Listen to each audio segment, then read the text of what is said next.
আমাদের মুখ্য উদ্দেশ্য কি? আমার পরের সুখ দেখলেই হিংসা হয়। স্বামীর দুর্দিন স্ত্রী পাশে থাকবে না, এটাই কি সত্য?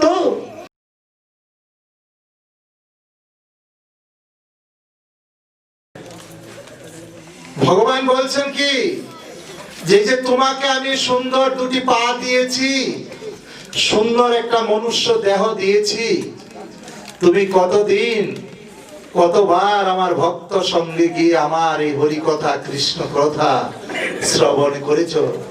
ভগবান কি বলেছে আরো জানেন?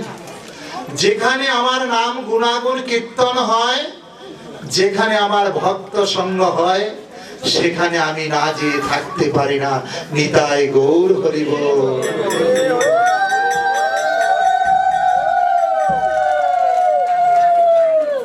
দেখুন, আমার প্রাবণ অবতার গৌরাঙ্গ মহাপ্রভু কি বলেছিলেন? যে আমি আর কোন অবতারে আসবো না। যেখানে আমার গীতা ভাগবত আছে, সেখানে মনে করবে আমি স্বয়ং নিত্য বিরাজমান আছি। তাই এখানে কি আছেন? গীতা আছেন। অতএব ভগবান কৃষ্ণ এখানে আছেন। যদি ভগবান কৃষ্ণ এখানে থেকে থাকেন, তাহলে আপনারা কে কে এসেছেন সবাইকে উনি দর্শন করছেন। নিতাই গৌর হরি বল। মুখ্য যোগ অর্থাৎ 18 অধ্যায়ের এই গীতার আজকে বিশ্রামের দিন। তাই আমি এই ভগবানের মুখশ্রিত বাণী শেষ অধ্যায় অর্থাৎ সমাপ্তির দিনে যদি আলোচনা কিছু না করি তাহলে নয়। ভক্ত সজ্জন মন্ডলী, কৃষ্ণ ভক্ত বাবা মায়েরা, আপনারা আজ থেকে বিগত 17 দিন পূর্ব পর্যন্ত ভগবানের মুখশ্রিত বাণী শ্রীমদ্ ভাগবতম গীতা আলোচনা শ্রবণ করে এসেছেন। তো আজকে আমি যে আসনে বসে আছি, এই আসনে পূর্বে আমারও অনেক জ্যেষ্ঠ ভ্রাতারা এই আসনে বসে আপনাদেরকে কৃষ্ণ কথা, ভগবানের মুখশ্রিত বাণী, সে শ্রীমদ্ ভাগবতমের গীতার বহু মূল্যবান কথা আপনাদেরকে শ্রবণ করিয়েছেন। তো আমি এহেন দাস আপনাদের কৃপা ভিক্ষা বলছে, মোকম করতি বাচলং পঙ্গু লঙ্ঘ হেতে গিরি, যৎ কৃপা তমহং বন্ধে পরমানন্দ মাধব। অর্থাৎ বোবাও কথা বলতে পারেন, পঙ্গু পর্বত অতিক্রম করতে পারেন, যদি আপনাদের মতো ভক্তের কৃপা সঙ্গে থাকে। তো আপনারা সাধু গুরু বৈষ্ণব সুধীজন, এই হেন পামরকে আপনারা কৃপা করবেন। আমি আপনাদের মাঝখানে যতক্ষণ আছি, যতটুকু সময় আপনাদের মূল্যবান সময় নষ্ট করব, এই সময়টুকু যেন আপনাদেরকে অল্প কিছুক্ষণের জন্য হলেও আপনাদেরকে কৃষ্ণ নাম, এই ভগবানের মুখশ্রিত বাণী আপনাদেরকে শ্রবণ করাতে পারি। হরে কৃষ্ণ। এই যে কুরুক্ষেত্রের যুদ্ধ, হরি বল, ভগবান কৃষ্ণ অন্তর্যামী ভগবান, তিনি সমস্ত কিন্তু জানেন।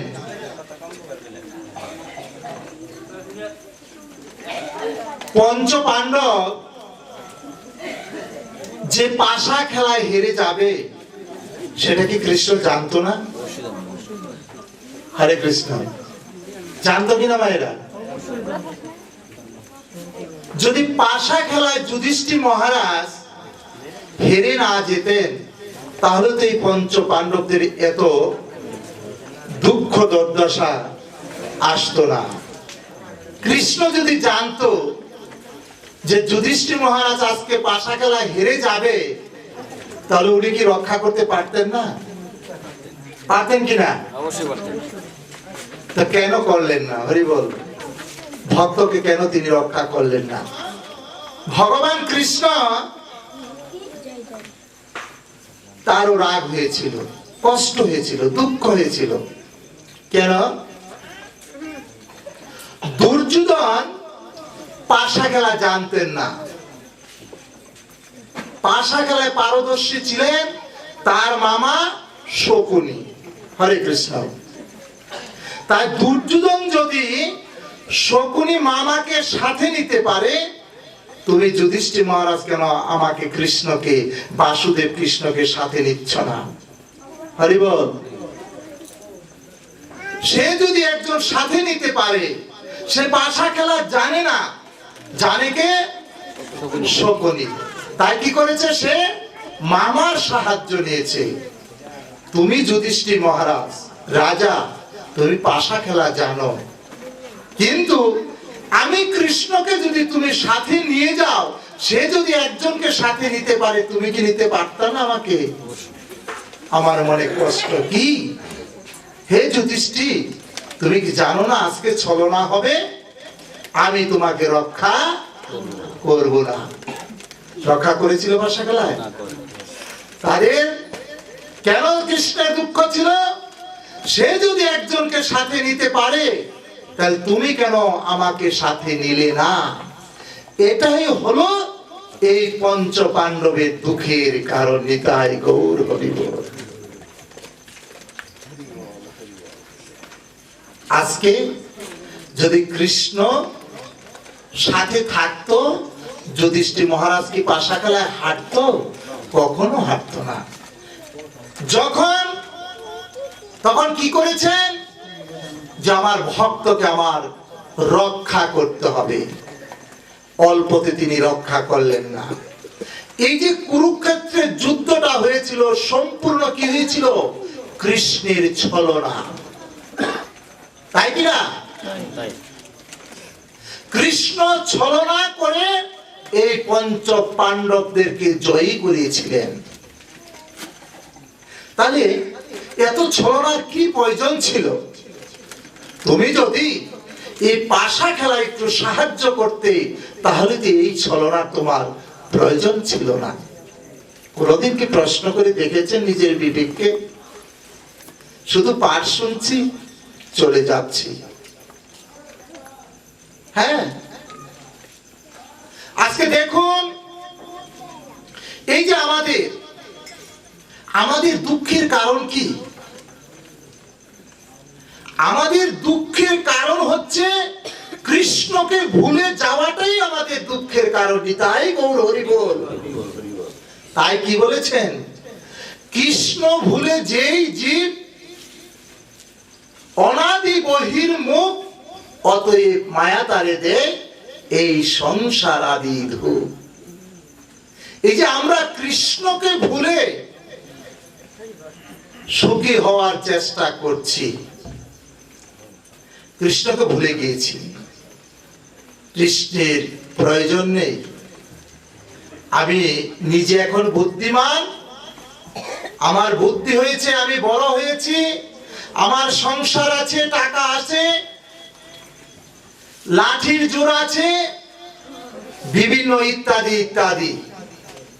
আমি শিক্ষিত, আমি ডাক্তার, আমি ইঞ্জিনিয়ার, আমি সমাজপতি, আমি ভালো ব্যবসায়ী, আমি চাকরিজীবী বড়। এই যে অহংকার, এই দম্ভ, যেদিন আপনার এই দেহ থেকে ভগবান কৃষ্ণ বিদায় নিবে, সেদিন কি এই সার্টিফিকেট কোনো কাজে লাগবে? বাবা, আপনি ডাক্তার ছিলেন, আপনাকে কি আগুনে পোড়াবে না? সমাধি দিবে না? নাকি ওই ভিখারির জন্য আগুনে পোড়ানো, গরিবের জন্য আগুন, আর আমার জন্য কে? সবাইকে একই পথে যেতে হবে। তবে দেখুন, এই জন্য বলছে কি, জ্বরের প্রতিষ্ঠা শুকরেরও বিষ্ঠা। এই যে জড় জগতে আমরা যে প্রতিষ্ঠার জন্য কত মেধা খরচ করছি, বুদ্ধি খরচ করছি, আমি সমাজে মাতবর হব, চেয়ারম্যান হব, ভালো শিক্ষিত হব, এই হব সেই হব, উমুক তুমুক, মৃত্যুর সময় কোনো কাজে আসবে না। শূকরের বৃষ্ঠা অর্থাৎ শূকরের মলমূত্র কোনো জমিতে কোনো ফসলের কাজে আসে বাবা? কোনো কাজে আসে না। আজকে আমি এই সমাজে কূটনীতি করে যে সমাজপতি হতে যাচ্ছি, এটা একদিন আমার কোনো কাজে আসবে না। তাই আসুন এক আসনে বসে সমস্ত কালিমা ভুলে গিয়ে কাঁধে কাঁধ মিলিয়ে সবাই একত্রে বসে ভগবানের গুণকীর্তন করি, তাহলে আমার মঙ্গল হবে। তাছাড়া কখনো মঙ্গল সম্ভব নয়। হ্যাঁ, ভগবান কৃষ্ণ কেন ছলনা করবে? উনি ইচ্ছা করলে 100 ভাইদের নিধন করতে পারতেন না? পারতেন কিনা? তো কেন করলেন না? ভগবান কৃষ্ণ তার সমস্ত কৃতিত্ব ভক্তকে দান করতে চেয়েছিলেন, যে আমার ভক্তের কৃতিত্ব বৃদ্ধি পায়। যেরকম সত্য যুগে আমাদের ভগবান কে ছিলেন? শ্রীহরি। ভক্ত কে ছিলেন? প্রহ্লাদ। কি করেছেন? সমস্ত কৃতিত্ব প্রহ্লাদকে দান করেছেন। প্রহ্লাদ যখন বলেছেন, হে বিষ্ণু, হে ভগবান, তুমি আমার পিতাকে উদ্ধার করো, সাথে সাথে কি করেছেন? নৃসিংহ রূপ ধরে হিরণ্যকশিপুকে নিধন করেছেন। করেছেন কিনা? তাহলে কি করেছেন? ভক্তকে প্রাধান্য দিয়েছেন। সত্য যুগ চলে গেল বাবা, কি যুগ আসলো? ত্রেতা যুগে। রাম কি রাবণকে নিধন করতে পারতেন না? তাহলে কেন শত শত বানর ভল্লুকের সাহায্য নিতে হয়েছে? সাধারণত একটা বনের বানর হনুমান কেন? তার সমস্ত কৃতিত্ব ভক্তকে দিয়ে তিনি ভালোবেসে থাকেন, আনন্দিত হয়ে থাকেন। তাই তার সমস্ত কৃতিত্ব কাকে দান করেছেন? ভক্ত পুত্র হনুমানকে। চলে গেল ত্রেতা যুগ, আসলো কি? দাপর যুগ। দাপর যুগে কে আসলেন? ভগবান কৃষ্ণ, পরমেশ্বর ভগবান শ্রীকৃষ্ণ এসে কাকে দান করলেন? অর্জুনকে। হরি বল। সমস্ত কৃতিত্ব কাকে দান করলেন? অর্জুনকে। এবার এই পাপাচ্ছন্ন কলিজীব কি করেছেন? ভগবান গৌরলীলায় ভগবান এসে কি করেছেন?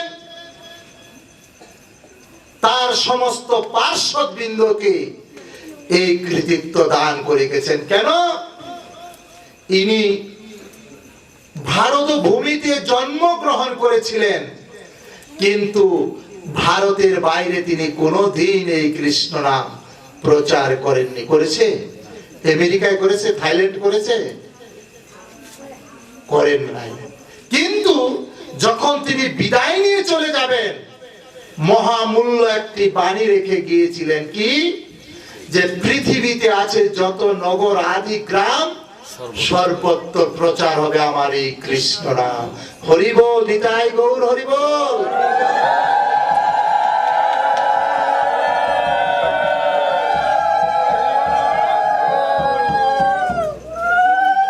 কি? ভগবান নিজে প্রচার করলেন না। ইচ্ছা করলে সারা পৃথিবীর লোককে এই কৃষ্ণ নাম করাতে পারতেন না? দেখুন আমরা এই বাঙালি কত ভাগ্যবান, যিনি অনন্ত কোটি বিশ্ব ব্রহ্মাণ্ডের মালিক, তিনি ভারত ভূমিতে জন্মগ্রহণ করেছেন। আরো কি এই বাংলা ভাষায় কথা বলেছেন। হরি বল। কোন ভাষায় কথা বলেছেন?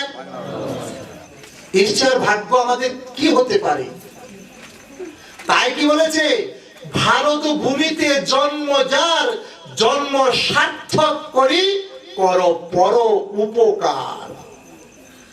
এই ভারত ভূমিতে যার জন্ম হয়েছে, এই জন্মটাকে যদি সার্থক করতে হয় তাহলে পরের উপকার করতে হবে। কি করতে হবে? পকেটের টাকা ওনাকে দিয়ে দিবেন না, আপনি কৃষ্ণ নাম করবেন, আরেকজনকে কৃষ্ণ নাম করার কথা বলবেন।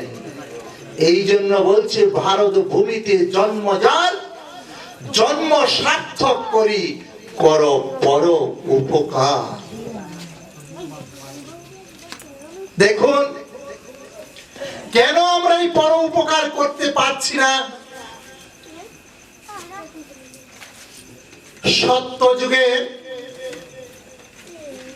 সত্যযুগের পরমায়ু কত ছিল? 1,00,000 বৎসর। আর সত্যযুগে অসুর তারা বাস করত কোথায়? একেবারে পাতাল লোকে। স্বর্গ থাকতো দেবতারা, আর অসুরা থাকতো পাতালে, অনেক দূরে। এবার যখন ত্রেতা যুগ আসলো, ত্রেতা যুগে মানুষের পরমায়ু কত আসলো? 10,000 বৎসর। কমে গেল কত? 90,000 কমে গেছে। ত্রেতা যুগে ভগবানকে রামচন্দ্র, আর অসুরকে রাবণ। রাম কোথায় জন্মগ্রহণ করেছিল? অযোধ্যায়। আর রাবণ কোথায় ছিল? লঙ্কায়। অর্থাৎ শুধু একটা সাগরের ব্যবধান। অযোধ্যার মাঝখানে একটা সাগর, এর পরেই হলো শ্রীলঙ্কা, যেটাকে আমরা রাবণ রাজত্ব বলি, লঙ্কা।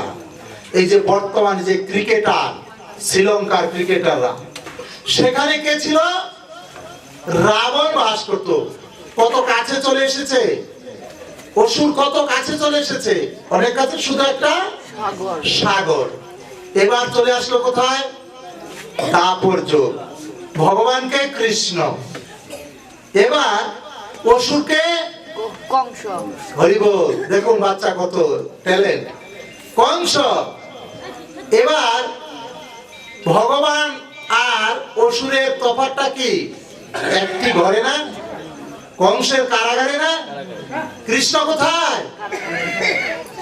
আর পরমায়ু কত? 1,000 বৎসর। 10,000 থেকে কমে গেল কত? 9,000 কমে গেল। আর অসুর কত কাছে চলে এসেছে? এক ঘরে। এইবার দাপর যুগ। হরে কৃষ্ণ। পরমায়ু কত? 100 বৎসর। আরে কলিযুগ। কলিযুগের পরমায়ু 100 বছর। এবার অসুর কোথায়? নিজের হৃদয়ের ভিতরে। হরে কৃষ্ণ। কতক্ষণ কৃষ্ণ নাম ভালো লাগে, একটু পরেই বলে ধুর, এই কৃষ্ণ নাম করে কি লাভ। কি হরি বল। কেন আমরা কৃষ্ণ নাম করতে পারছি না? কেন? কলিযুগে আমাদের হৃদয়ের ভিতরে অসুর। তারপরে ছিল কংসের কারাগারে, একই ঘরে, এখন একদম আমার হৃদয়ের ভিতরে চলে এসেছে। কতক্ষণ এই যে বসে আছেন, বাড়ির কথা মনে নেই, সংসারের কথা মনে নেই, কৃষ্ণ নাম কত মধুর লাগছে। আর একটু ভাগবতে বলেছে যে পরের সুখ দেখে যার হিংসা হয়, বুঝতে পারবেন তাকে এখনো কলিতে ছাড়ে নাই, তার ভিতরে এখনো পাপ বিদ্যমান। পরের সুখ দেখলে যার হিংসার উদয় হয়, বোঝা যাবে যে আমার হৃদয়ে এখনো পাপ আছে। এরকম আছেন কেউ? আমার আছে। আমার পরের সুখ দেখলেই হিংসা হয়। হরি বল। আমি মুখ্য যুগ আলোচনা করছি, অর্থাৎ গীতার সারমর্ম। পরিশেষে আমরা কি বুঝতে পেরেছি? ভগবান আমাদের মুখ্য উদ্দেশ্য কি? ভগবান প্রাপ্তি। মুখ্য যোগ মানে আমার মুখ্য উদ্দেশ্য কি? এই যে আমি এসেছি, এই সুন্দর মনুষ্য দেহ পেয়েছি, এই দেহটা যে আমি পেয়েছি, এটার মূল উদ্দেশ্য কি?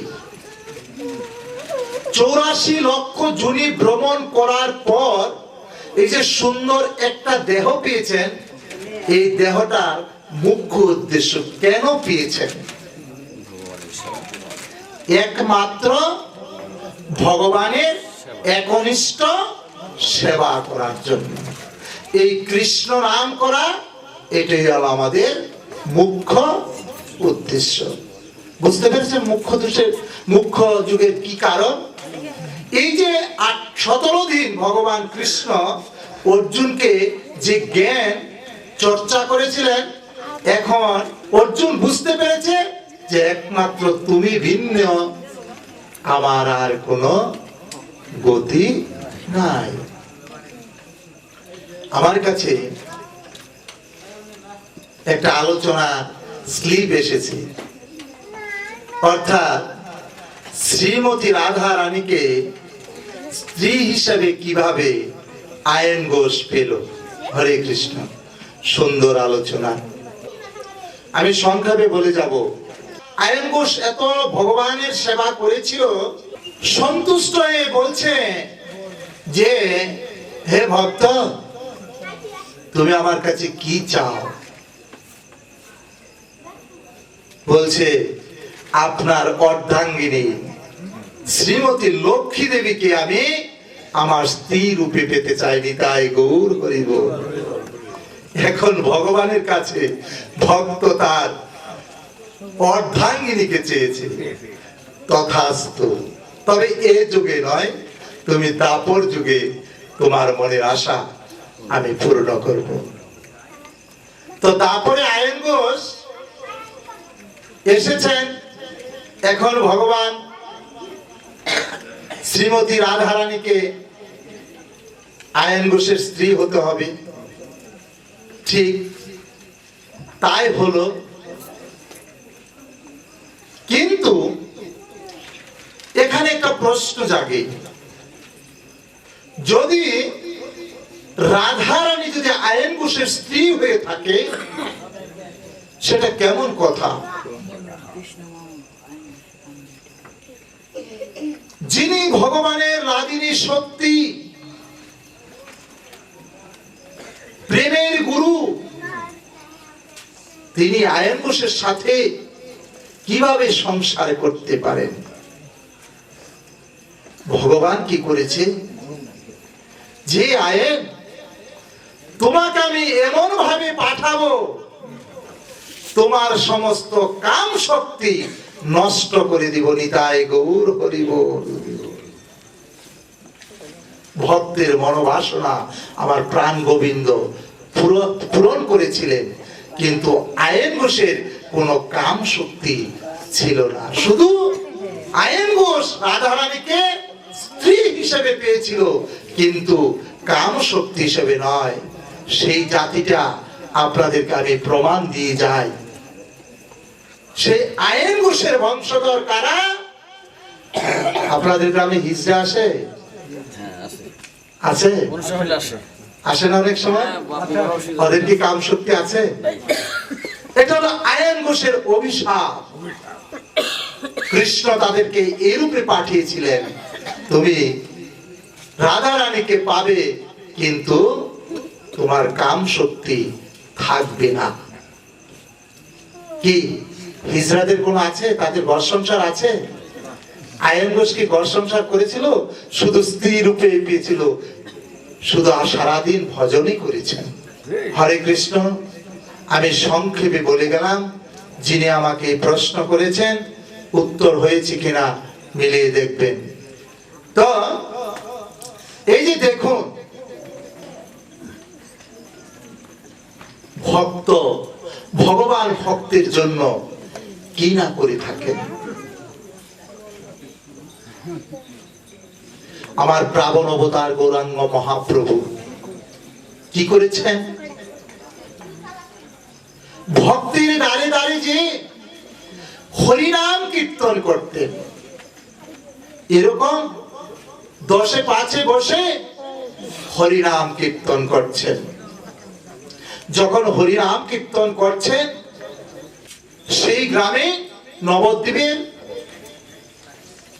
তর্কালঙ্কার আর তর্কচূড়া দুজন ব্রাহ্মণ পণ্ডিত ছিল।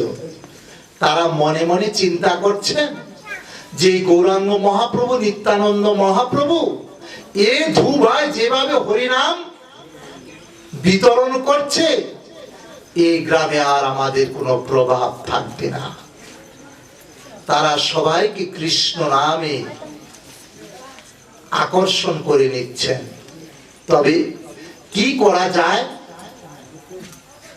জগাই মাদাই যারা হরিনামের কঠোর বিরোধী ছিল, তারাও গৌর নিতাই কৃপায় এখন প্রতিদিন 2 লক্ষ মালা জপ করে নিতাই গৌর হরি বল।